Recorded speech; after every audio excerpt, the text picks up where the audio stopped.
घर को छोड़कर कहीं नहीं जाओगी सभी।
मेरी वजह से आपकी जिंदगियों में तूफान आया ना, ये तूफान मेरी जाने के बाद ही शांत होगा। मुझे ये समझ नहीं आ रहा कि मेरे वापस हॉस्टल शिफ्ट होने से आपके परिवार की इज्जत कैसे उछलेगी। तुझे क्या लगता है तू ये घर छोड़कर जाएगी तो लोग चुप रहेंगे? लोग यही कहेंगे कि हमने तुझे निकाला है, हमने तुझे इस घर में नहीं रखा, यही कहेंगे ना? ऐसा है, ऐसा नहीं है। लोग क्या कहेंगे तुझे भी बता, समझेंगे? अरे तुझे जानता ही कौन है, वैसे भी दुनिया का दस्तूर है कि बदनामी उसी की होती है जिसका नाम होता है। और बदनामी यहाँ किसकी होगी? यशवंतराव भोसले की बदनामी होगी, उसके पूरे परिवार की बदनामी होगी, जो मैं कभी होने नहीं दूंगा।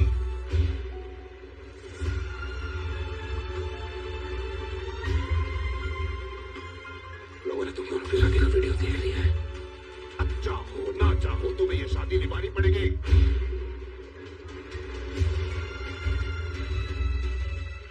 ईशान के साथ रिश्ता जुड़ गया है, भोसले परिवार के साथ रिश्ता जुड़ गया है तुम्हारा। अब तुम पीछे नहीं हट सकती। तुम्हारे हर फैसले का असर भोसले परिवार पर पड़ेगा। तुम्हारी हर हरकत का हिसाब भोसले परिवार के खाते में लिखा जाएगा। भोसले परिवार का नाम भोसले शब्द से लिया गया है। अगर तूने ऐसी हरकत की ना सभी, तो हमारा पूरा नाम मिट्टी में मिल जाएगा, जो मुझे बिल्कुल मंजूर नहीं है। इसलिए चुपचाप अपने रूम में जा।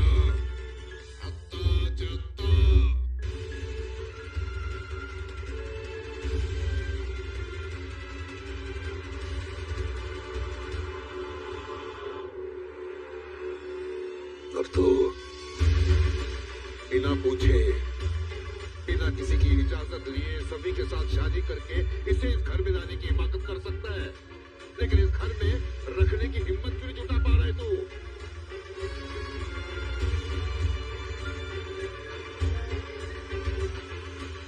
इसलिए कह रहा हूं, अपनी बीवी को समझा और अपने कमरे में ले जा।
मैं जानता हूँ सभी, आज मेरे घर वाले जो भी फील कर रहे हैं, जैसा भी महसूस कर रहे हैं, जो भी उन्हें तकलीफ पहुंच रही है, वो सब मेरी वजह से है। सारा किया कराया मेरा है और उसे संभाल भी मैं ही, लेकिन प्लीज सभी, मेरी फैमिली के लिए सही तुम मत जाओ प्लीज।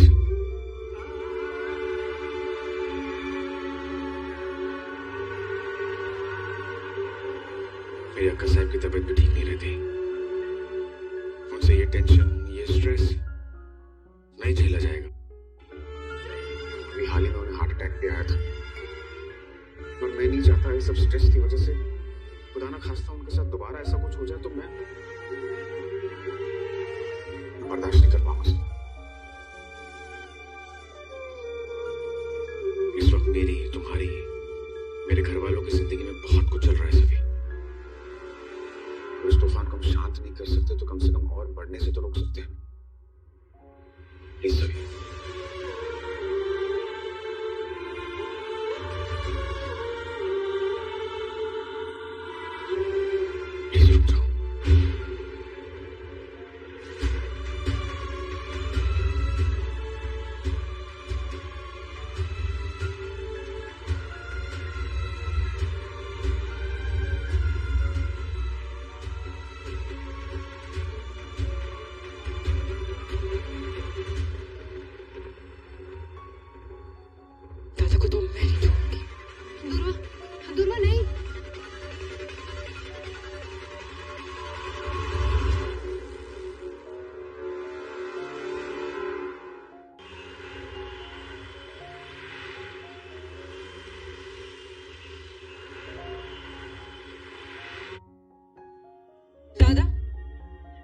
आपको नहीं, आप करना क्या चाहते हैं मुझे बताइए ना, क्या हो गया है? जिसे आपको घर में रोकना चाहिए था उसे अपने जाने के लिए बोल दिया, और जिसे इस घर में एक कदम तक नहीं रखने देना चाहिए था उसे अपने घर में रोक लिया दादा।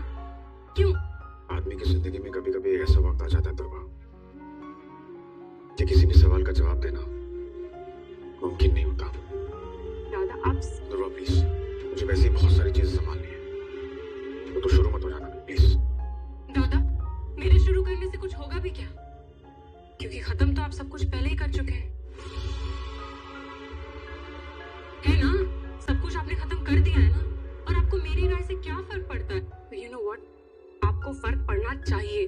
जो आपको अपनी जान समझती है, जो आपके लिए अपनी जिंदगी दांव पर लगाने के लिए तैयार है, आपको उससे फर्क पड़ना चाहिए। जो लोग आपसे प्यार करते हैं, आपको अपना समझते हैं, आपको उनकी बातों का फर्क पड़ना चाहिए। दूर रहने तो प्लीज, और कुछ मत बोलो।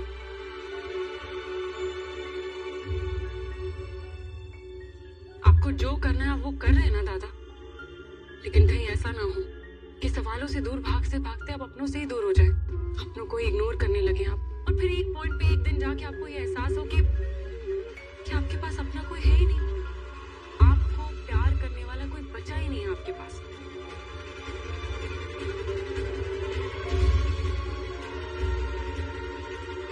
ईशान प्लीज, दुर्वा की बातों का बुरा मत मानना। क्या गलत कहा उसने? बिल्कुल सही तो कहा। इतने सारे लोगों का दिल तोड़ा मैंने, तो शायद मेरी सजा यही है कि मुझे किसी का प्यार न मिले। किसी काबिल हूं मैं। ईशान प्लीज। नहीं दीवा, मेरी गलतियों पर अपनी अच्छाइयों का पर्दा मत डालो। मुझे मेरे किए की सजा भुगतने दो।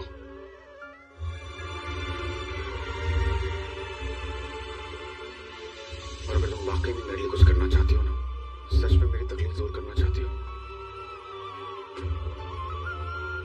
प्लीज मेरी एक बात मान लो। मेरे खातिर खुद को तकलीफ देना बंद करो। जो इंसान खुद अपनी जिंदगी बर्बाद करके बैठा है, तुम उसके साथ अपनी जिंदगी क्यों बर्बाद करना चाहती हो? क्यों खुद को तकलीफ देना चाहती हो? फिर तुम्हारे आगे पूरी जिंदगी पड़ी है रीवा, उसमें तुम्हें खुश रहने का हक है। तुम जिंदगी में आगे बढ़ोगी, खुश रहोगी, तो हो सकता है शायद तुम्हें देखकर मेरी तकलीफ थोड़ी कम हो जाए। लेकिन मेरी तकलीफ तब कम होगी जब मैं तुम्हें इस तकलीफ से बाहर निकाल पाऊंगी। वो कल जो तुम्हारे बिना हो, वो बेहतर कैसे हो सकता है ईशान? मैं तुमसे किसी भी बात की कोई उम्मीद नहीं लगा रही, ना मैं चाहती हूँ तुम मेरे लिए कुछ करो, कोई जरूरत नहीं है कुछ करने की, लेकिन मुझसे ये हक भी मत छीनो कि मैं तुम्हारे सामने भी ना रह पाऊं।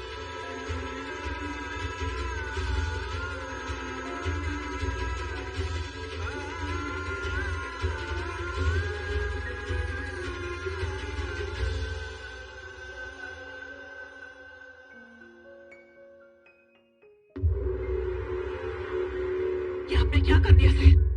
वो लड़की चुपचाप यहाँ से जा रही थी ना, फिर क्यों रोका उसे जबरदस्ती? अरे उसे तो यही चाहिए था और आपने मौका दे दिया।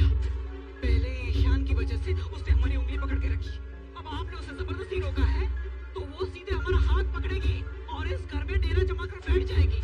साहब आप समझ क्यों नहीं रहे? अगर सभी इस घर में रही तो ये घर बर्बाद हो जाएगा।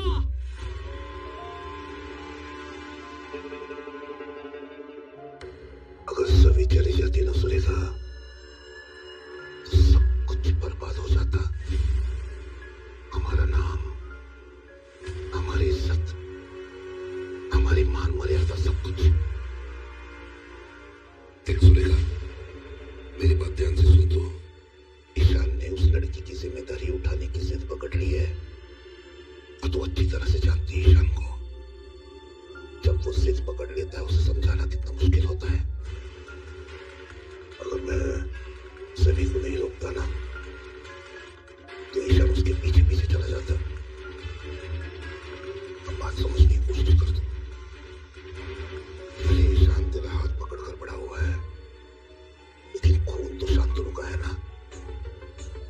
वो बिल्कुल अपने बाप जैसे इम्प्रैक्टिकल।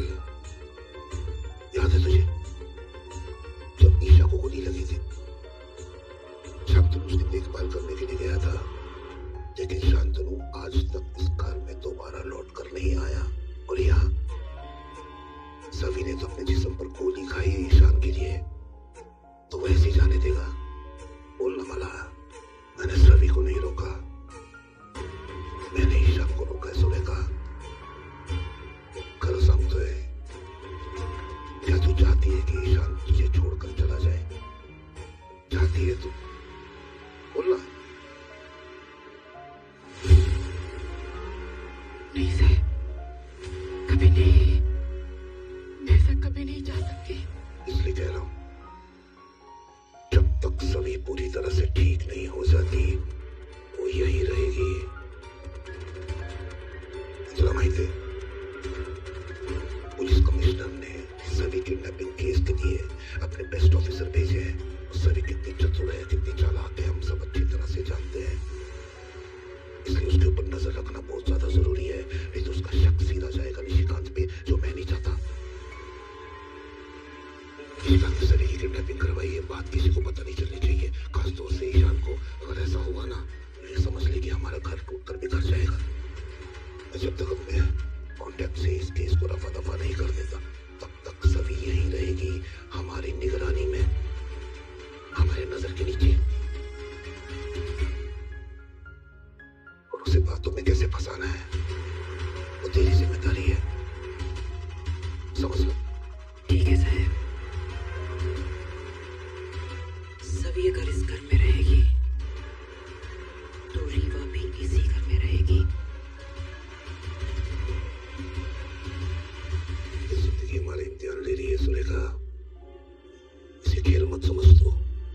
रही बात रीवा की, वो तो मैं अच्छी तरह से जानता था कि तू अपनी मनमानी करेगी, इसलिए उसे इस घर में लाने से पहले तूने एक बार भी मुझसे नहीं पूछा, मेरी राय नहीं ली। इसलिए मैं तुझे सचेत कर रहा हूँ सुरेखा।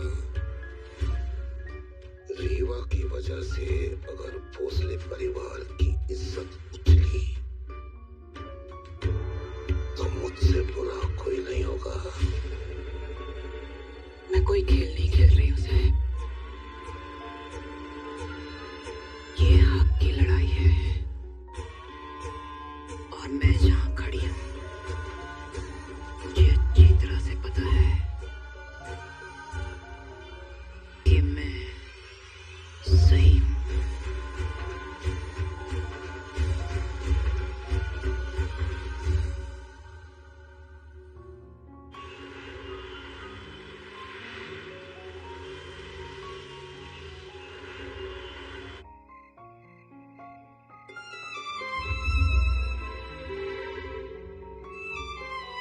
आज जी, आज सुबह बड़ी अजीब फील होता था। मैं जानती हूँ आप सब भी मुझे वहां आई बाबा की तरह देख रहे हैं। आप लोगों को पता होगा ना कि यहाँ क्या हो रहा है। देखो ना, ताई ने ईशान सर से मेरी शादी करवा के मुझे एक कैसी मुश्किल में डाल दिया।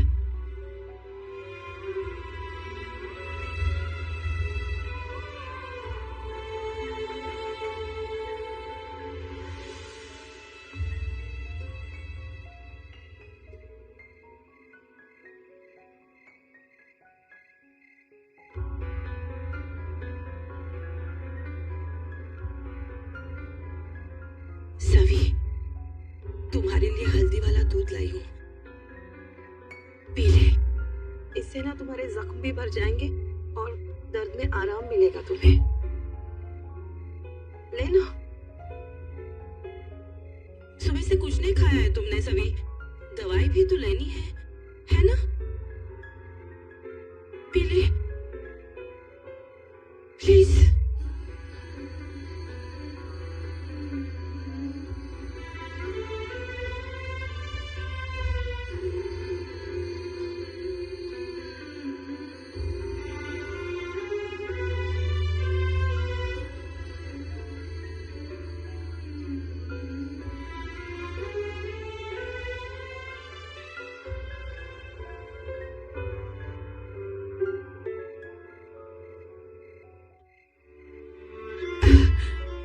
शांत हो जा सभी, शांत हो जा।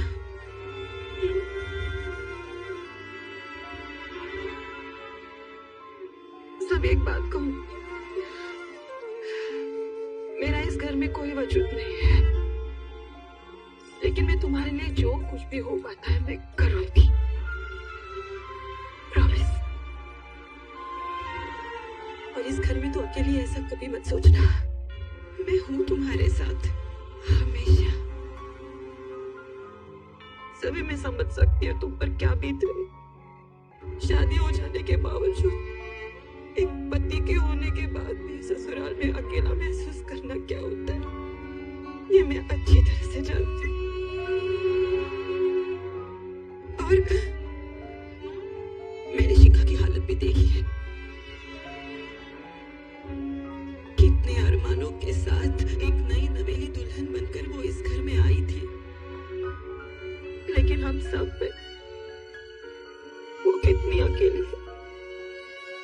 चाहे मैं उसका कितना भी साथ दूं, लेकिन एक पति की कमी मैं कभी पूरी नहीं कर पाऊंगी, है ना? लेकिन सभी तुम हिम्मत मत हारना, क्योंकि हमारा ईशान चिन्मय की तरह नहीं है, वो बहुत अलग है। वो अभी लड़ रहा है अपनों से भी और अपने आप से भी।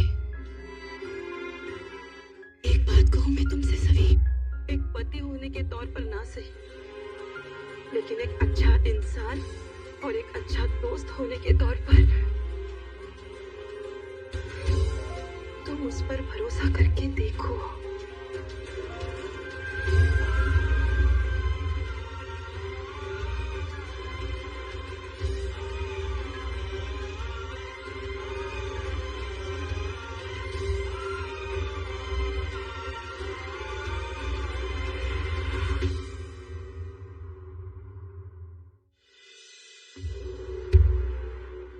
आ गए, देखो सभी जवान, लालची जवान। कॉलेज के डायरेक्टर को सेट करके लाइफ सेट कर ली मेम साहब ने। मैडम के तो दोनों हाथों में लड्डू है। ये लड्डू पाने के लिए इसने दिया क्या होगा? हाँ, अपनी हद में रहो। अब इतना क्यों चिढ़ रही हो तुम? तुम्हारे इंटेंशंस तो पहले से ही थे, तभी तो आते ही मेरे दादा की कैबिन में सो गई थी। दूर वहाँ।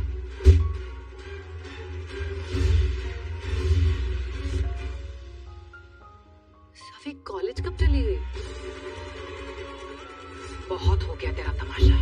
ईशान ने सर पर चढ़ा रखा है तुझे। कल से तेरा इस घर से निकलना बंद। मैं भी देखती हूँ तू कॉलेज कैसे जाएगी। जब मेरी कोई गलती ही नहीं है तो आप मुझसे मेरा सपना कैसे छीन सकती है?